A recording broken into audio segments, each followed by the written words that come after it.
Avant de commencer cette vidéo, prenez bien soin de vous abonner si ce n'est pas encore fait. Je sais qu'il y a quasiment 80% des personnes qui regardent la chaîne qui ne sont pas abonnées. Un petit clic, ça coûte rien. Et pour la chaîne, ça va vraiment faire du bien. Plus on sera et mieux ce sera. On va avoir accès à beaucoup plus de choses et je vais pouvoir vous faire partager tout ça. Un petit pouce bleu si la vidéo vous a plu, la petite clochette de notification et le tour est joué.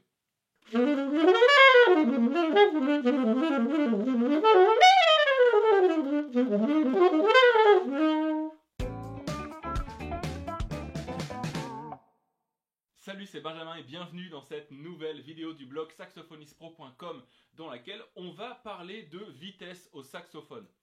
C'est souvent un problème pour les saxophonistes, en tout cas c'est une question qu'on me pose souvent. On me dit j'arrive pas à jouer vite, comment je peux faire, comment est-ce que je peux réussir à faire bouger mes doigts, etc. etc. Alors on va commencer tout de suite par casser le mythe. La vitesse c'est dans la tête, ni plus ni moins. On peut jouer vite à tout âge, avec toute morphologie, moi j'en suis absolument persuadé. Le truc c'est qu'on a souvent des barrières mentales qui nous empêchent de jouer vite. Même quand on a une technique solide en fait, il y a toujours un cap qu'on n'arrive pas à passer. Alors comment faire? On dit souvent que pour savoir jouer vite, il faut savoir jouer lentement. Alors moi je trouve que c'est qu'à moitié vrai. C'est sûr que si on ne sait pas jouer correctement lentement avec une technique solide, on ne pourra pas jouer très vite. Ça c'est une certitude, mais ce n'est pas le fait d'apprendre lentement qui va nous faire jouer vite. Il y a un moment donné, il va falloir habituer les doigts à jouer vite, c'est tout. Si vous courez la course de fond par exemple, vous allez faire un marathon, si vous entraînez pour ça, il y a peu de chances que vous puissiez être vraiment rapide au 100 mètres. Il y a un moment donné, ceux qui font des sprints, ils s'entraînent à faire le sprint. Eh bien nous, ça va être pareil, d'accord? Donc la première chose à faire, évidemment, ça va être d'être solide, d'avoir une technique solide. Qu'est-ce que ça veut dire? Avoir une position de main correcte, avoir une main bien détendue. Donc ça, je vous rappelle pour la position, vraiment c'est important. Moi, je laisse par gravité tomber mes doigts en fait. Et ça, j'appelle ça la courbure naturelle de la main. Je vais simplement la reporter sur mon saxophone, comme ça. C'est-à-dire que je vais avoir une position sans aucun effort. Ça, c'est vraiment le but, d'accord? Donc vraiment, quand on va bouger les doigts, ne jamais appuyer plus que nécessaire sur les clés. On entend souvent des bruits de clétage comme ça, à part faire mal à la mécanique, vous faire mal aux doigts, c'est tout ce que ça fait. Il faut vraiment rester bien détendu, bien respirer, baisser les battements du cœur si vous êtes un peu stressé, baisser les épaules. Voilà, être calme, mettre les doigts correctement et toujours bien détendu. Moi j'aime bien mettre le poignet assez bas comme ça, vraiment. J'ai tellement travaillé sur cette position détendue que mon poignet finit par être comme ça très bas finalement. Presque il tomberait par gravité lui. Je le retiens juste avec le pouce en fait. Ça sera exactement pareil pour la main droite. Courbure naturelle, je la reporte sur l'instrument et je fais absolument pas plus d'efforts que nécessaire. Ça c'est la règle numéro 1, d'accord? Tension égale lenteur, c'est pas compliqué. Alors oui, évidemment, comme je vous le disais avant, il faut savoir jouer lentement. Si je vous joue ça par exemple,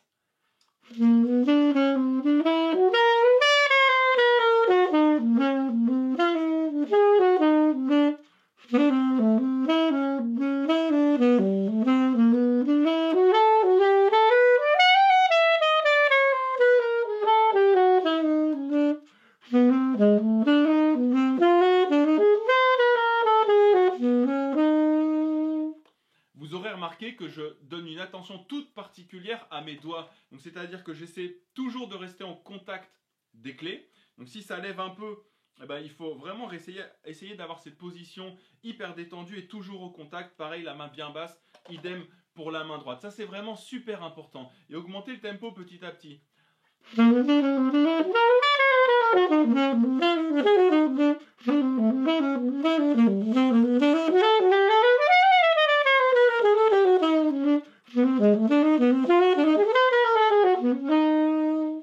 D'accord? Ça c'est hyper important. Donc jouer bien relax. La deuxième chose à faire, c'est qu'à un moment donné, il va falloir entraîner ses doigts à jouer vite.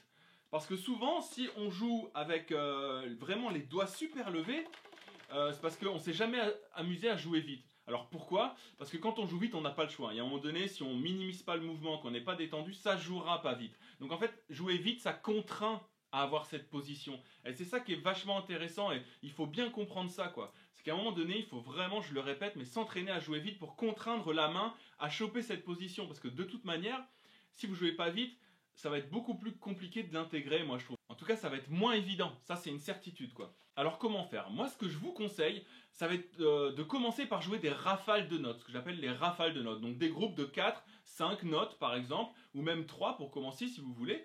Sur une gamme, par exemple, vous prenez Do majeur, Do, Ré, Mi, Do, Ré, Mi, Do, Ré, Mi, et le jouer le plus vite possible, même si c'est pas en place. Alors, je vous vois venir en commentaire, ah, c'est pas en place, c'est pas bien, il faut absolument que tout soit carré. Non, là, le but, c'est vraiment de faire bouger les doigts. Après, on verra comment mettre ça tout droit, d'accord? Vous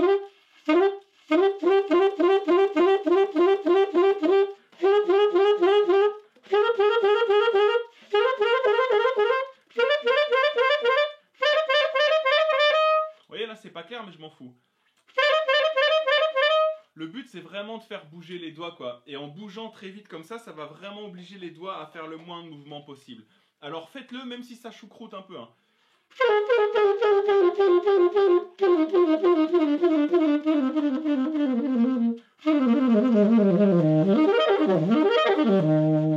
Ok, peu importe ce que vous jouez. Entraînez-vous sur vos morceaux favoris, sur vos exercices de gamme ou exercices techniques favoris. Admettons, je vais prendre ça maintenant, je vais augmenter le groupe de notes, je vais en faire 4.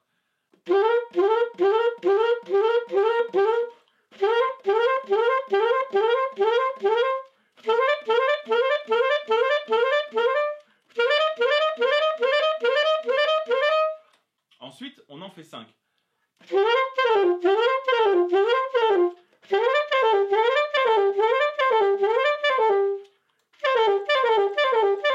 Là, j'entends que le La passe pas bien.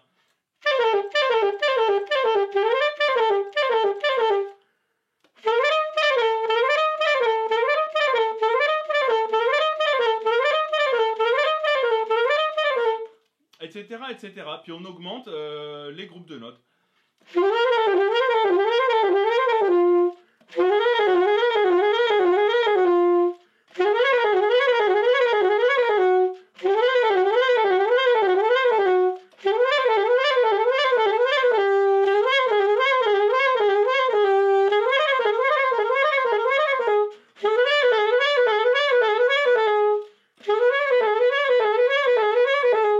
Là, je glisse pas assez vite. Moi qui adore glisser, vous allez me dire c'est peut-être pas la meilleure des solutions, mais j'aime bien ça.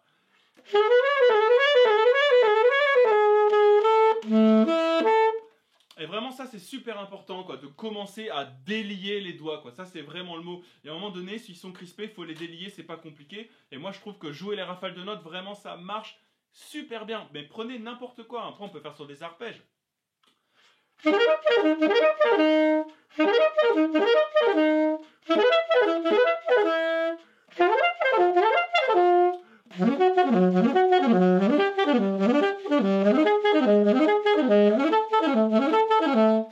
Etc., etc. Et vous verrez que instinctivement, les doigts vont bien se placer, quoi. À condition que vous soyez bien détendu, etc. Donc maintenant, comment faire en sorte que quand on joue plus vite, on soit bien en place?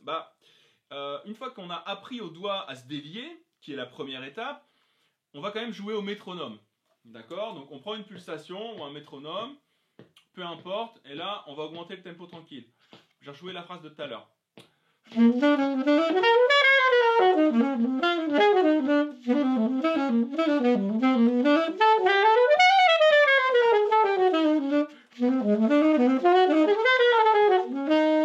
Tant qu'on n'est pas nickel, on n'augmente pas le métronome. Toujours en restant bien relax sur les doigts. Et on augmente. Et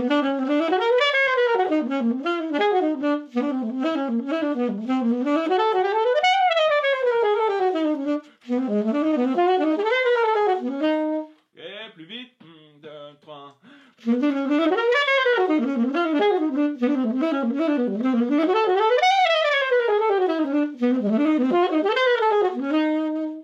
On va encore essayer plus vite et on verra bien si ça marche.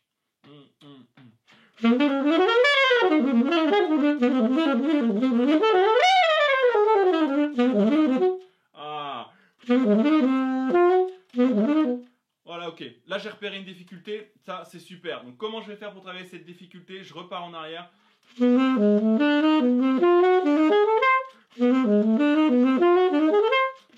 Et vous remarquerez que peu importe le tempo, la position de mes doigts ne change pas. Hein.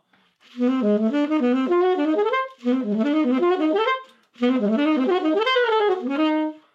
mieux, mais ça me convainc pas.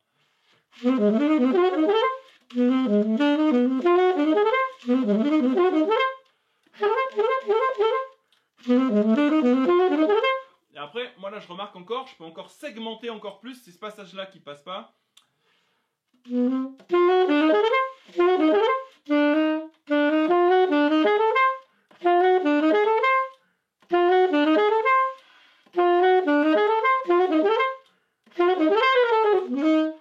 Et là je force mes doigts à y aller. Je force entre guillemets parce qu'évidemment comme je vous le disais il faut pas forcer en fait, il faut que les doigts partent tout seuls, mais je les force à se délier en fait, c'est ça surtout.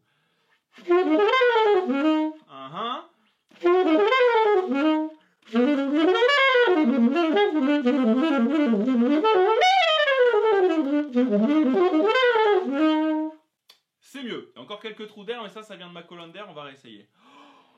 Il